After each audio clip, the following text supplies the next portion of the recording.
신약성 316 에베소 6장 4절의 말씀을 다 같이 함성으로 봉독하시겠습니다. 또 아비들아 너희 자녀를 노엽게 하지 말고 오직 주의 교훈과 훈계로 양육하라. 아멘. 날씨가 아무리 변덕스럽고 변화가 된다 할지라도 모든 나무나 모든 식물들은 때가 되면 꽃을 피고 이 열매를 맺게 되는 것을 봅니다. 세상이 아무리 변화되고 변질된다 할지라도 오직 하나님의 말씀인 이 진리는 언제나 오늘이라 또 앞으로 영원토록 그 진리로 임하게 될 줄로 믿습니다. 근데 이 진리 가운데 우리가 산다는 것은 사실은 이 믿음의 공동체 안에서 계속적으로 성장하고 변화되고 성숙되어져야 하는 것이죠.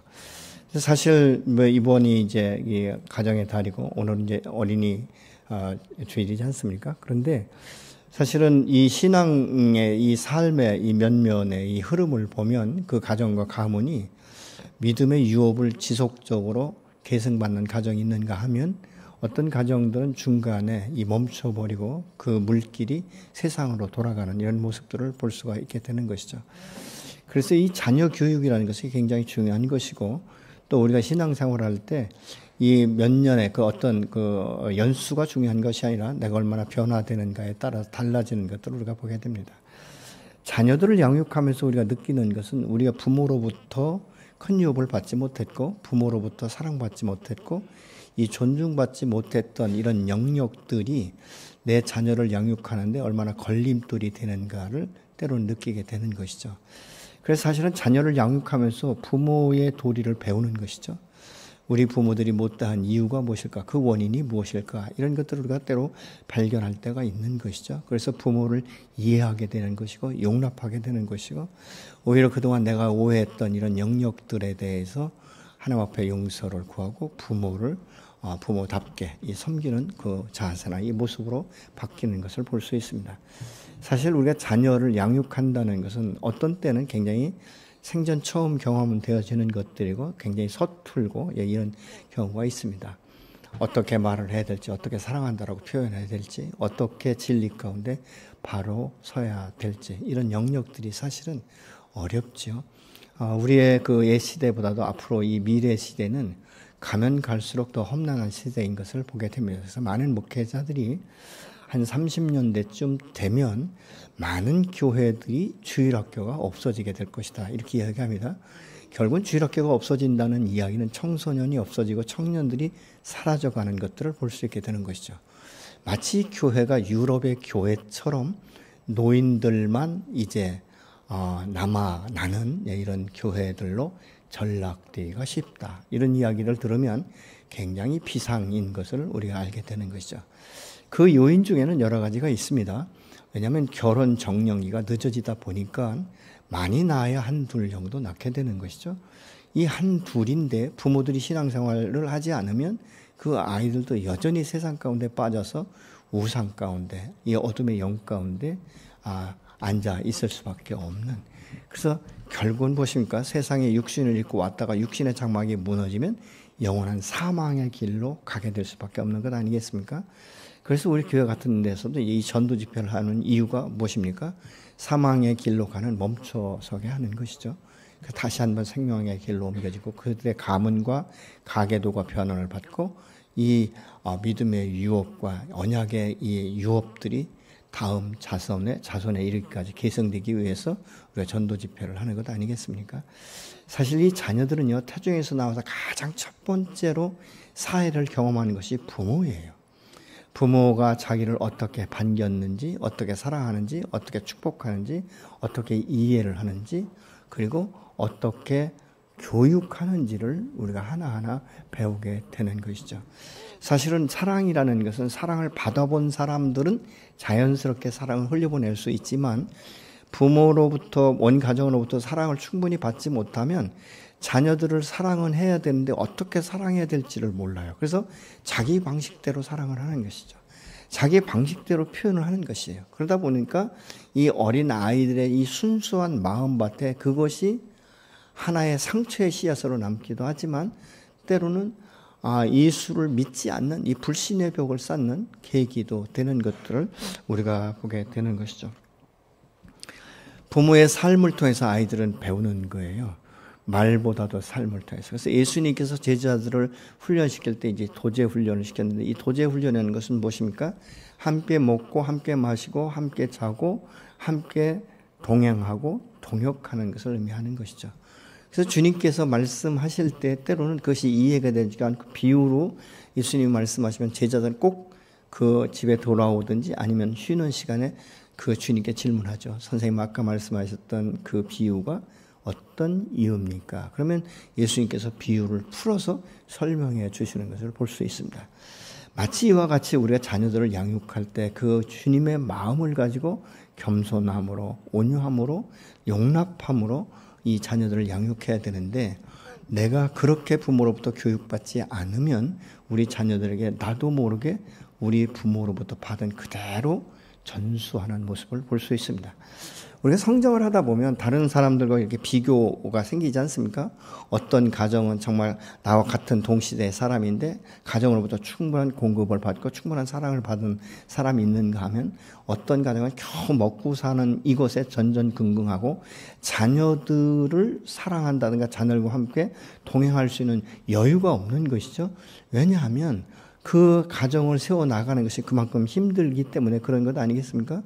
새벽같이 출근했다가 밤늦게 퇴근하다 보면 아이들은 아빠나 엄마를 기다리다가 그냥 혼자 잠들어 버리는 이런 시간들을 보낸 자녀들의 마음 가운데는 내가 자녀를 사랑하고 싶지만 그 사랑할 수 있는 방법을 모르게 되는 이런 경우를 봅니다. 그래서 이 자녀들을 양육할 때는 사실은 태중에서부터 태교를 시작하지만, 그렇지 않으면 늦게라도 이제 출생 후에 아이들을 품에 안고 젖을 먹이면서 찬송을 불러주고 이제 기도하고 말씀을 읽어주고 이제 이런 것들이 필요한 것이죠. 그리고 좀 더 성장해서 아이가 글을 읽을 수 있으면 하루의 분량을 5구절이든 1구절이든 읽을 수 있도록 스스로 읽게 하고, 그리고 기도하는 법을 가르쳐야 되는데, 이게 이론은 쉽지만 지식으로는 다 이해가 되지만 실제적인 삶 가운데는 적용하는 것이 그렇게 녹록하지 않은 것들을 우리가 보게 됩니다. 그리고 우리 자녀들에게 이 잘못된 이 교육이 뭔지 아십니까? 성공지향적으로 가르치지 성장을 주도하는 방법으로 자녀들을 양육하지 않는다는 것입니다. 그렇기 때문에 이 세상 가운데 다른 어떤 아이들보다 뒤질까 봐 어떻습니까? 우리가 좋은 학원에 보내고 좋은 선생 맞춰서 독과회를 시키고 이렇게는 하고 있지만, 이 아이가 하나님의 말씀 안에서 얼마나 정말 창대해드리라고 말씀하신 이 말씀을 어떻게 이해하고 어떻게 적용하고 언약의 말씀 앞에 어떻게 세워질까에 대해서는 그리 고민하지 않는 경우가 허다한 것을 우리가 볼 수 있지 않습니까? 여러분은 어떻습니까? 자녀들을 성공을 위해서 지금 교육을 중점적으로 두고 있습니까? 아이가 인격적이고 정말 하나님의 사람답게 성장하고 성숙되어서 그 인격과 모든 것들이 하나님 아버지의 마음을 닮아가고 하나님의 언약의 말씀을 붙들고 하나님께서 높이시기를 바라는 쪽으로 교육을 시키십니까? 어떻습니까? 여러분, 우리가 주님 앞에 예배 드리는 것도 신령과 진정으로 예배 드리지만 이 예배의 참 모습은 사실 부모로부터 배우는 거예요. 어렸을 적부터 모든 것의 우선순위가 하나님을 예배하는 자로 하나님 앞에 드려지는 이 시간들을. 그래서 사람들이 어떻습니까? 성공 일변도로 가르치는 사람들은요, 학원에서 아무리 늦게 와도 아이들에게 퇴근하지 않습니다. 그런데 교회에서는 일정한 시간이 지나고 나서도 오지 않으면 담당 교역자들에게 연락을 하지 않습니까? 왜 늦어지는지, 그리고 이 아이가 다음 이 시간이 끝나고 나면 학원을 가야 되는데 왜 붙들고 있는지, 이런 영역에 대해서 여러분 어떻게 이해하십니까? 우리는 거룩한 안식일은 사실 안식이라는 건 뭐니까? 쉼이지 않습니까? 우리 인생 가운데 여분을 두는 거예요. 여러분의 인생에 여분, 이 여백이 없으면요 굉장히 빡빡합니다. 제가 가끔 말씀드리지만 여러분 책을 읽을 때도 아주 잔글씨로 빡빡하게 채워진 책을 보는 게 편하십니까? 아니면 약간의 여백이 있고 좀 글씨가 큰 이런 책을 보는 것이 편하십니까? 어쩌면 우리는 우리 아이들에게 여백 없는 삶을 지금 강요하고 가르치고 있지는 않습니까? 여러분 자녀를 양육할 때 보면 대부분이 하나님 말씀 중심으로 가르치는 것이 아니라 자기 철학, 자기 경험, 자기의 계획, 자기 생각, 자기 비전의 틀에 아이들을 맞추어서 가르치고 있지는 않습니까?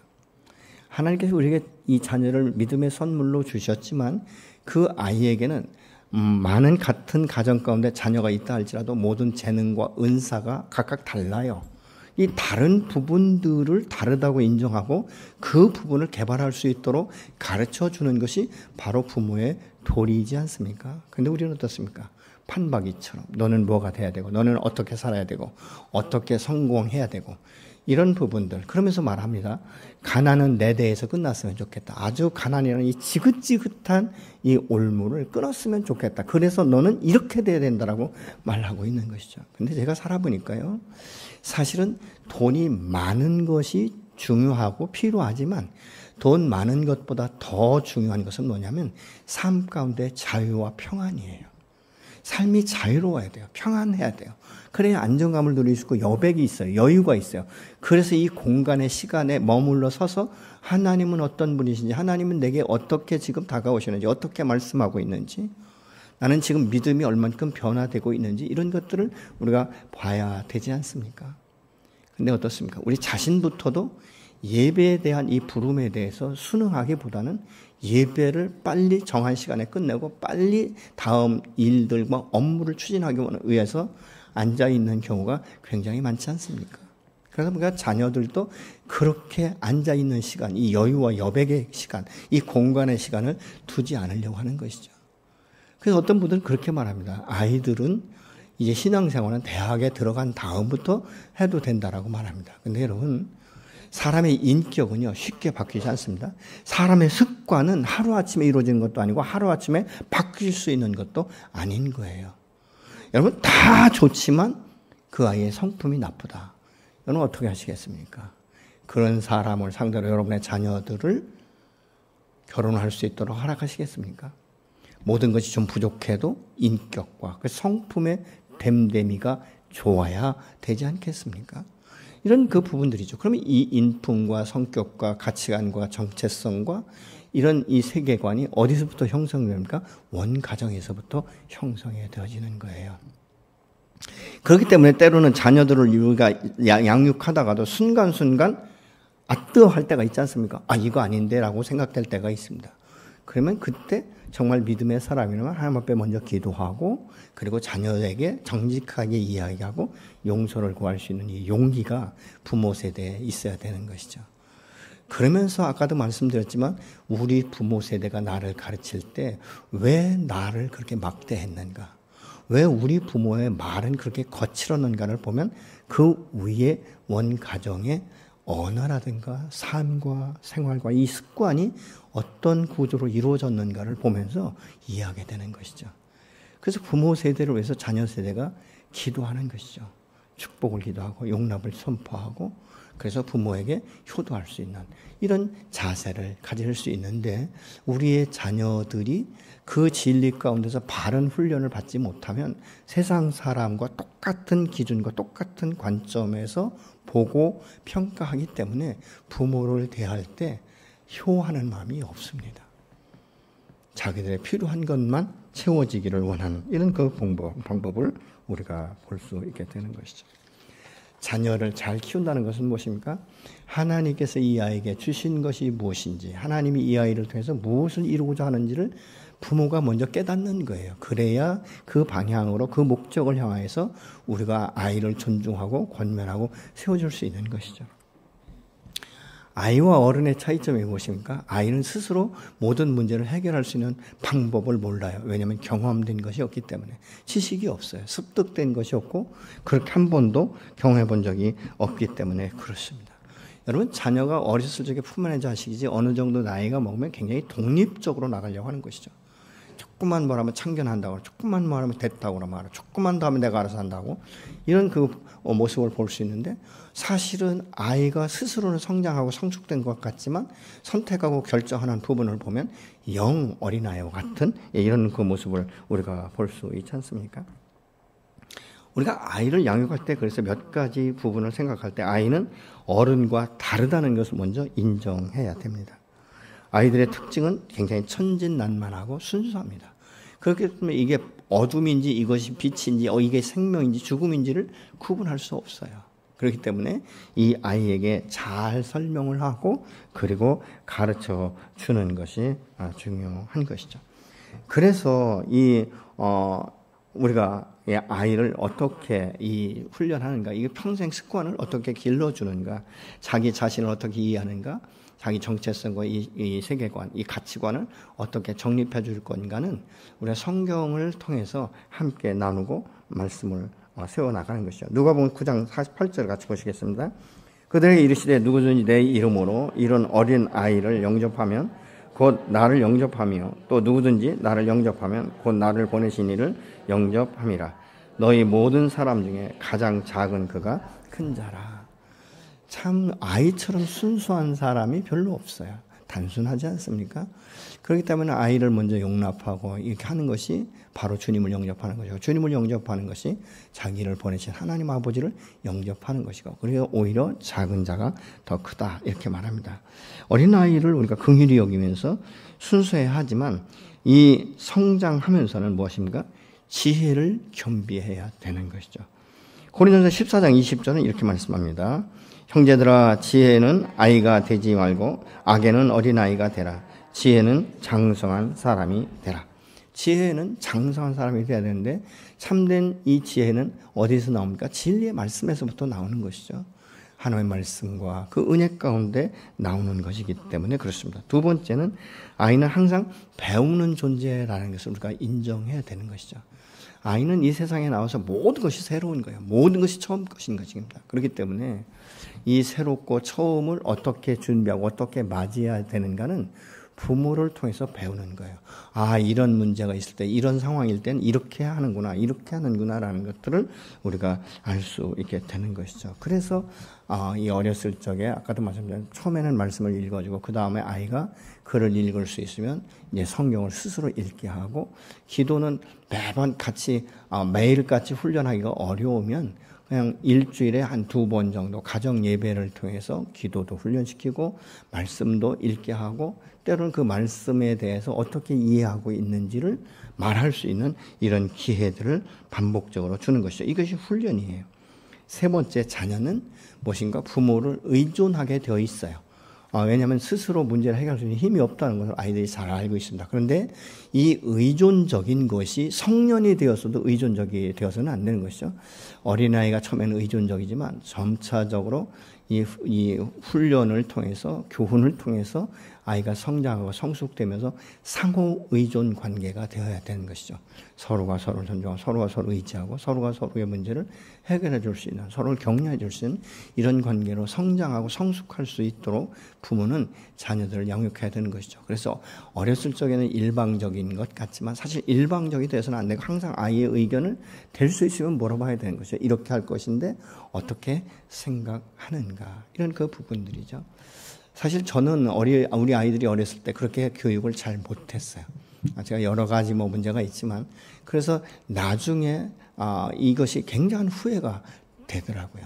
그러니까 음식을 먹을 때도 내가 먹고 싶은 것을 먼저 아이들에게 자꾸 숙지시키는 거죠. 아이들은 돈가스 먹고 싶다면 그냥 그거는 나중에 커서 먹어도 되고 칼국수 먹으러 가자 이래가지고 계속적으로 아이들의 의견을 전혀 존중하지 않은 채 하다 보니까 나중에 그걸 깨달은 거예요. 어쩌면 또 키우라고 해도 별 수 없을지는 모르지만 지금 키우라면 전보다는 훨씬 다르게 키울 것 같습니다. 그럼 그렇기 때문에 사실은 여러분의 이 자녀들이 어리면 어릴수록 잘 훈련시키고 잘 다듬어 줄 때에 나중에 성숙하고 성장하면 우리보다 훨씬 좋은 예배된 하나님의 축복의 통로가 되는 줄로 믿으시기 바랍니다. 이미 지나간 것 어떻게 하겠느냐라고 말하면 여러분 그건 할 말이 없어요. 그러나 지나간 것에 대해서 때로는 기억이 나면 자녀들에게 용서를 구할 수 있는 이런 용기가 어른들에게도 필요한 줄로 믿습니다. 부모가 다 그런 거지? 아니에요. 다 그렇지 않습니다. 나와 전혀 다른 부모들이 굉장히 많습니다. 아이들을 믿지 않는 불신자들 가정에서도 아이의 인격을 존중해주고 아이를 소중히 여기고 아이의 필요를 충분하게 공급하는 가정들이 의외로 많습니다. 그러나 다른 것이 있다면 생명이 없는 것이죠. 예수 믿는 사람은 무엇입니까? 생명이 있지 않습니까? 그래서 이 하나님께서는 그 가문을 다음 세대에 일으키고 전수되기를 원하는 거예요. 창세기 12장 1절은 무엇입니까? 넌 본토 친척 아비 집을 떠나라. 그러면 내가 너로 큰 민족을 이루게 할 것이고 너는 복의 근원이 될 것이고 너로 인하여 천한 만민이 복을 받게 될 것이라고 말씀하고 있지 않습니까? 근데 이것들이 어떻게 이루어졌는가를 우리가 한 구절을 비추어 보면 창세기 28장 13절을 같이 보시겠습니다. 또 본즉 여호와께서 그 위에 서서 이르시되 나는 여호와니 너의 조부 아브라함의 하나님이요 이삭의 하나님이라. 내가 누워있는 땅을 내가 너와 네 자손에게 주리니. 이렇게 말씀하고 있어요. 근데 사실 여기에서 이 말씀이 어떤 의미냐면 나는 너의 조부 아브라함의 하나님이요 내 아비 이삭의 하나님이며 너의 하나님이라고 지금 말씀하시는 거예요. 이것은 무엇입니까? 그들이 완벽하고 온전해서가 아니에요. 아브라함도 수없이 때로는 넘어지고 무너지고 거짓말도 하고 뭐 이러지 않습니까? 그렇지만 하나님께서 그때마다 아브라함에게 은혜를 주셔서 다시 돌아서서 제단을 쌓게 하고 예배자를 서게 하시고 또 어떻게 보면 이삭 같은 경우는 잠잠하고 조용한 것 같지만 그에게 믿음의 그 사람 그 리브가를 붙이지 않습니까? 누가? 부모가 믿음의 사람을 돕는 배필로 세우는 것 아니겠습니까? 그래서 이 이삭은 조용한 것 같지만 그 안에 믿음이 있었고 우물을 팔 때 그 계속적으로 메꿀 때 그것에 대해서 싸우지 않고 나가서 팔 때마다 우물이 솟아나는 이런 축복을 받지 않습니까? 그런데 이런 모습 가운데 성장한 야곱은 어떻습니까? 그 야곱이라는 이름 자체가 사기꾼과 같아요. 그러니까 자기 형의 장자의 직분을 팥죽에 팔아먹고 자기 아버지를 속이고 축복을 받고 기도받고 이러지 않습니까? 그런데 결국은 무엇입니까? 이곳에서 왔을 때 하나님께서 야곱에 직접적으로 나타나셔서 말씀하는 거예요. 내가 누구냐? 너의 조부 아브라함의 하나님이며 네 아비의 하나님이요 이제는 너의 하나님이 될 것이다. 이것은 무엇입니까? 믿음의 조상으로 내가 너를 세울 것이다 라고 말씀하고 있는 것이죠. 단번에 이루어진 것은 아니지만 이 야곱이 결국은 무엇인가 자기 잔머리 긁다굴다 안 되니까 나중엔 야복강에서 하나님의 사랑과 씨름하다가 환도가 이제 골절이 되면서 이제 그 이름이 이스라엘로 바꾸고 결국은 무엇인가 믿음의 조상으로 세워지는 이런 역사를 볼 수 있지 않습니까? 하나님께서 우리 가정 가운데 자녀를 둔 것은 자녀를 두어서 자녀를 양육하면서 부모의 심정을 이해하고 하나님 아버지의 마음을 이해하게 하고 그리고 이 자녀를 내 믿음의 후사로 세우신 것이에요. 이 유업을 물려받을 자로 세우셨다 그 말입니다. 그렇기 때문에 우리 신앙생활 가운데 다 내 단대에서 끝나지 않게 하기 위해서는 무엇입니까? 어떤 방법을 통해서라도 이 자녀들에게 믿음의 유업을 흘려보낼 수 있도록 우리가 때로는 눈물을 흘리며 기도하며 금식하며 그리고 자녀들을 권면하는 이런 삶이 저 여러분 안에 이루어져야 될 줄로 믿습니다. 여러분의 삶은 여러분 단대로 끝나시면 안 합니다. 만약 예를 들어서 내 자녀들이 하나님 나라에 임하지 못한다면 나는 천국에 있고 내 자녀들이 모두가 다 후손들이 지옥으로 간다면 여러분 그 마음이 어떨 것 같습니까? 말로 표현할 수 없을 거예요. 그렇기 때문에 자녀들에게 유업을 줄 수 있는 것은 내가 살아있는 동안 어떤 방법을 통해서도 복음을 증거하는 것이고 그리고 내가 살아있는 동안 돌아오지 않더라도 이 아이가 반드시 돌아올 수 있도록 우리는 끊임없이 기도에 그 씨를 뿌려야 될 줄로 믿습니다. 그래서 기도하는 부모를 둔 가정, 자녀들은 결코 망하지 않는다라고 말을 합니다. 사실 자녀들이 믿음 안에 잘 성장하면요, 동역자가 되는 거예요. 동반자가 되는 거예요. 그 가정 가운데 화목하게 되고 기쁨이 충만하고 날마다 서로 사랑의 교제를 이루면서 서로의 기도 제목을 나누고 부모와 자녀가 손자들이 손녀들이 함께 할아버지를 위해서 중보할 수 있는 것이고 부모를 위해서 중보할 수 있는 것이고 이런 복된 가정을 우리가 이루어가는 것이 저와 여러분의 삶의 목표가 되어야 될 줄로 믿습니다. 여러분 우리 자녀들은 부모의 삶을 통해서 자신들의 믿음과 삶의 방법들을 전수받기 때문에 가정 가운데 특별히 그 대화할 때 이 언어 사용이라든가 이런 것들을 잘 하셔야 돼요. 똑같은 말을 하다가 비틀어가지고 말하는 부모들이 있거든요. 어떤 교회는 아주 그 쌍시옷자, 그것도 동물농장에 다 전부 다 애미는 놓고, 자식들만 있는 이런 언어를 사용하다 보면 자녀들도 그 언어를 그대로 사용을 해요. 근데 이게 집에서만 사용됩니까? 안에서 새는 바가지 밖에 나가서 샌다고 밖에 나가서 똑같은 대화를 하는 거예요. 똑같은 언어를 사용하는 거예요. 여러분, 이런 언어를 들을 때 얼마나 식상하겠습니까? 그렇기 때문에 부모들이 자녀들을 이야기할 때도 자녀들에게 심한 어떤 욕설이나 저주나 비꼬는 말이나 비하하는 말이나 이런 열등의식을 심어주면 안 됩니다. 자녀들이 다 부모의 마음에 쏙 드는 사람이 어디 있겠습니까? 또 반대로 생각하면 자녀들의 마음을 가장 행복하고 가장 편하게 완전하게 해줄 수 있는 부모가 어디 있겠습니까? 우리 죄성을 가진 인간은 다 연약한 부분이 있어요. 그러나 그 이 연약한 부분을 같이 서로 보호해주고 서로가 서로를 커버해주다 보면 그 연약한 부분이 오히려 강한 이런 영역으로 바뀌게 되고, 가정 가운데서 용납을 받고 이해를 받은 자녀들은 밖에 나가서도 다른 사람들을 품을 수 있는 이런 용기가 생기는 거예요.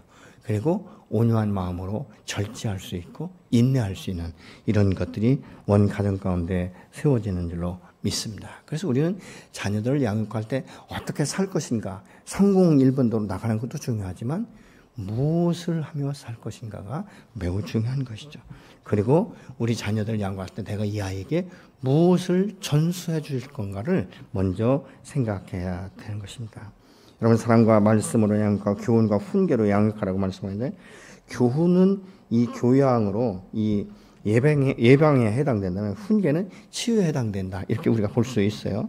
왜냐하면 이 교양은 바로잡는다, 또 훈련한다, 훈육한다 이런 개념으로 사용이 되거든요. 근데 이것은 일정한 지침을 가지고 훈련한다는 이런 뜻이 있어요. 그래서 분명한 규칙이나 가이드라인이 있어야 된다는 것이죠. 교육과 가이드라인이 없으면 법 없는 국가와 같은 거예요.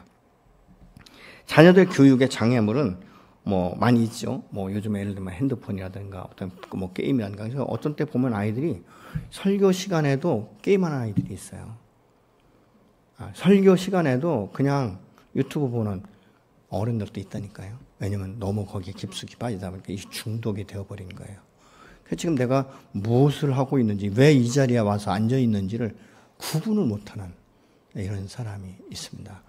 제가 어떤 때는 여기서 보면 다 보이거든요. 근데 본인은 고개 숙이면 모르는 줄 알아요. 근데 그런 부분이 뭐냐? 습관이에요. 의도적이진 않을 거예요. 그렇지 않습니까? 무의식 가운데 습관적으로 그렇게 행동하는 이런 그 모습들을 우리가 볼 수 있게 되는 것이죠. 그래서 이 훈계는 책망을 의미하고 말로 교육하는 것을 가르치는데, 자녀의 교육은 자신의 경험이나 자신의 어떤 방침과 철학이 아닌 주님의 방법. 쉽지 않습니다. 어렵습니다. 그렇기 때문에 부모들은요, 자식을 품고 우는 날이 한두 일이 아니어야 돼요. 얼마나 많은 날 동안 울고 부르짖어야 되는지 아마 부모 세대에 계신 분들은 알 것입니다. 그렇지만 주님께서는 주님의 방법으로 가르쳐야 된다고 말씀합니다. 어떻게? 주님의 방법이 무엇인가? 마태복음 11장 29절에 나는 마음이 온유하고 겸손하니 나의 멍에를 메고 내게 배우라. 그리하면 너의 마음에 쉼을 얻으리니, 이렇게 말씀하고 있어요. 근데 또한 요한복음에 보면 13장 1절에 그 말씀의 끝부분에 보면 사랑의 마음이 같이 가야 된다. 근데 그 사랑은 영원토록 함께하는 사랑이라고 말씀을 하고 있습니다. 근데 이 사랑은 우리가 육신의 부모로부터는 받지 못했지만 우리가 하나님 아버지로부터 받은 사랑은 얼만큼의 사랑입니까? 당신의 독생자를 아낌없이 내어줄 만큼의 사랑을 우리는 받은 자들이에요. 그렇기 때문에 육신의 부모를 통해서 받지 못한 이 사랑을 하나님의 사랑 안에서 내가 받고 누리면서 부모를 오히려 축복하고 부모의 세대를 우리가 위해서 기도하는 이 자녀들로 서야 되는 것이죠. 그래서 우리 세대는요, 위의 부모를 용납하고 부모를 축복하고 밑으로는 우리 자녀들을 축복하고 자녀 세대가 다음에 믿음의 유업과 언약을 성취하는 그 유업을 물려받을 수 있도록 우리가 중간 역할을 해야 되는데 이게 쉽지 않아요. 그러나 이것이 내 힘으로 능력으로 할 수 없기 때문에 성령의 도우심으로 하는 것이죠. 그래서 합력해서 선을 이루는 것이 무엇인지를 원 가정 가운데서 경험되어야 될 줄로 믿습니다. 그렇기 때문에 여러분이 바르게 서면 여러분의 가정과 가문이 바르게 서면서 축복이 흘러가는 그 지경이 넓혀지는 역사가 있어지게 될 줄로 믿습니다. 특별히 자녀를 양육할 때 불규칙적으로 하시면 안 됩니다. 어느 날은 이렇게 해도 맞고 어느 날은 똑같이 해도 잘못됐고, 여러분 이렇게 하면 자녀들이요, 그러니까 무엇이 옳고 그름인지를 분간을 못해요. 그러니까 뭐예요? 이건 부모의 감정대로 자녀를 훈육하면 안 된다는 것이죠. 여러분 화가 났을 때 사실은 가능하면 이 자녀들에게 말하지 않는 것이 훨씬 낫습니다. 좀 참았다가 좀 이 분이 가라앉을 때 이야기하는 것이 좋습니다. 마지막으로 우리가 자녀들 양육할 때 무엇으로 양육하다? 기도로 양육하는 것이에요. 뭐 기도하지 않는 부모가 어디 있겠습니까만은 여기서 말하는 기도는 계속적으로 반복적으로 기도하는 것입니다. 극동방송 이사장이면서 수원중앙침례교회 원로 목사님이셨던 이 김정환 목사님의 아들 이 요셉 목사가 이런 간증을 합니다. 어느 날 자기가 이제 화장실에 가려고 일어났는데 화장실에 불이 켜져 있는 거예요. 그래서 한참을 기다려도 아버지가 나오지도 않는 거예요. 그래서 속으로 웬만하면 좀 나오시지, 나도 급한데. 이 급한 마음에 무엇 때문에 못 나오시나 보느라고 이 화장실 문을 조금 삐끗이 열고 보니까 그 아버지가 수건 2장을 변기 위에 얹어놓고 그 위에 성경책을 펴놓고 당신은 그 화장실에 무릎을 꿇고 기도하면서 하나님 우리 요셉이를, 그러면서 자기 자녀들의 이름을 호명하면서 이 거친 세대의 믿음의 삶을 살아갈 수 있도록, 그리고 정말 신실한 그리스도인이 될 수 있도록 기도하더라는 거예요. 그래서 이 목사님이 느끼기를 자기는 목회는 뭐 그만두고 정말 나는 아버지처럼 기도하면서 하나님 앞에 순전하고 신실한 그리스도인으로 살고 싶다는 마음이 생겼다라고 말합니다. 그러면서 자기도 그 아버지의 그 모습을 보면서 하나님 아버지의 사랑이 무엇인지, 아버지의 사랑을 다시 한번 재확인하고 돌아보는 시간이 되었다라고 말을 합니다. 이것은 무엇입니까? 말이 아니죠. 그러면서 그분이 그렇게 얘기해요. 아버지가 사실은 이 시차 적응도 못 하셨을 텐데 저 나이에 이 시차 적응도 안 되는 이 시간에 어떻게 그렇게 기도할 수 있는가. 그러면서 하나님의 사랑과 자기 아버지가 자기를 얼마나 사랑하는지를 깨달았다라고 말합니다. 여러분, 기도하는 부모의 자녀는 결코 망할 수가 없습니다. 우리의 눈으로 보고 우리의 생각으로는 굉장히 안 이루어진 것고 더딘 것 같지만 하나님은 우리의 기도를 기억하시고 반드시 하나님의 때가 되면 돌아서게 하시고 축복하셔서 아브라함과 이삭과 야곱과 12지파를 통해서 온 열방 가운데 그 축복의 문을 열고 믿음의 후사가 되고 그것을 유업으로 물려받은 것처럼 오늘날 여러분 가정과 여러분의 자녀 손들이 그렇게 되기를 간절히 소망하며 예수님의 이름으로 축복합니다. 아멘. 그렇기 때문에 여러분 지금 눈으로 현재적으로 안 된다라고 해서 낭망하지 마십시오. 좌절하지 마십시오. 하나님 앞에 기도가 이루어지지 않는다라고 말씀하지 마십시오. 하나님은 우리의 기도를 오늘 또 들으시고 그 때를 기다리시면서 준비하시는 줄로 믿습니다. 여러분이 기도하는 순간에 여러분의 자녀의 마음을 하나님이 녹화하고 계신 것이에요. 근데 어느 때가 되면 정확하게 회개하고 돌아오는 역사가 일어나게 될 것입니다. 그래서 하나님께서 내게 주신 이 축복의 물꼬가 막히는 것이 아니라 전승될 수 있도록, 그리고 확장되어 갈 수 있도록 하나님께서 저와 여러분의 가정을 세우시고 여러분의 자녀를 축복하시고 여러분들을 새롭게 세워가는 역사가 일어나게 될 줄로 믿습니다.